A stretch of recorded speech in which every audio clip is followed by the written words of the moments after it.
Surely his father wouldn't get him involved in anything dangerous.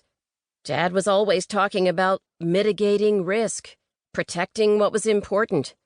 Maddie was important to his father, so obviously he wouldn't pull him into anything that bad. Right? As he inched forward in traffic, he noted the black man's gaze reflected in the rear-view mirror. Maddie felt the little hairs on the back of his neck stand up. He took a deep breath. Whatever was in the package, Maddie would get it delivered on time. Maybe then he'd get to have a real conversation with his father.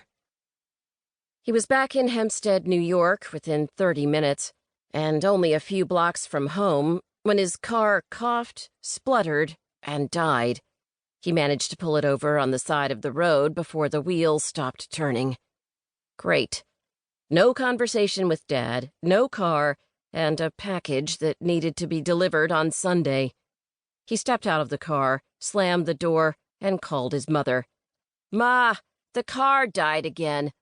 She sighed, a sound he'd heard too often lately. The last thing she needed was more trouble. Hard enough raising 2 kids alone, working full-time, and trying to make ends meet without having to worry about her almost grown-up son's car. "Don't worry," Maddie said. "I'll take care of it. I just wanted you to know why I wasn't home. Where have you been?" Nope, not dumb enough to tell her the truth. She'd kill him if she knew he'd been to meet his father. "I'm close enough to walk. I'll just leave it here for now." He ended the call and grabbed the package from the glove box. It was a little bigger than a deck of cards, but weighed much less, wrapped in brown paper and sealed with packaging tape. It wasn't drugs. Dogs would have picked up on that. And why would anybody transport such a small amount of drugs? He shook it, felt a slight shift inside that told him nothing. It was obviously something valuable. Maddie imagined what it might be. A flash drive with secret information? Maybe enough to take down some totalitarian government? Maybe his father was only pretending to be a criminal. Maybe he was working with the authorities. Right. Then why wouldn't Dad have handed the package off to a cop? Maddie looked at the address. Dad had written it on the back of one of those paper luggage tags you get when you check in for a flight. Just a street address and a town, Oceanside, but no name. Maybe this was the cop Dad had to get the information to. Maybe he was really a hero, a federal agent, or a spy. The idea fizzled before it could take hold. Maddie knew better. He shoved the package and the address in his pocket and started walking. He was used to carrying contraband and looking innocent. He'd done it often enough with drugs.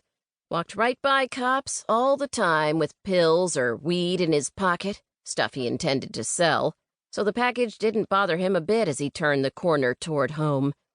Like father, like son. He paused in front of the 2-story house that belonged to one of the guys in his class. This was where the party was taking place. Laughter rang through the air, and the steady beat of music drew his gaze. He checked the package in his pocket, safe and sound, and peered into the windows.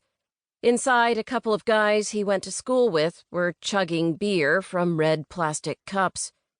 And the girls. From what he could see, the girls had gone all out with the makeup and hair and clothes.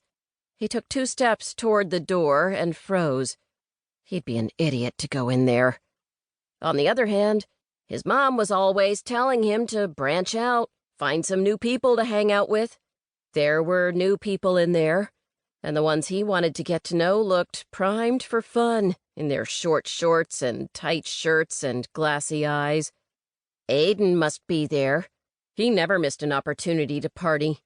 Sure enough, Maddie saw Aiden's father's car. Maddie's car might be a piece of junk, but at least he had his own. Not that he would fault Mr. Kopp for not buying Aiden a car. Aiden's dad was just about perfect, taking Aiden and Maddie to their baseball games, getting them ice cream, going with them to the arcade. So maybe he'd been strict about the car, but at least he was there. At least he cared.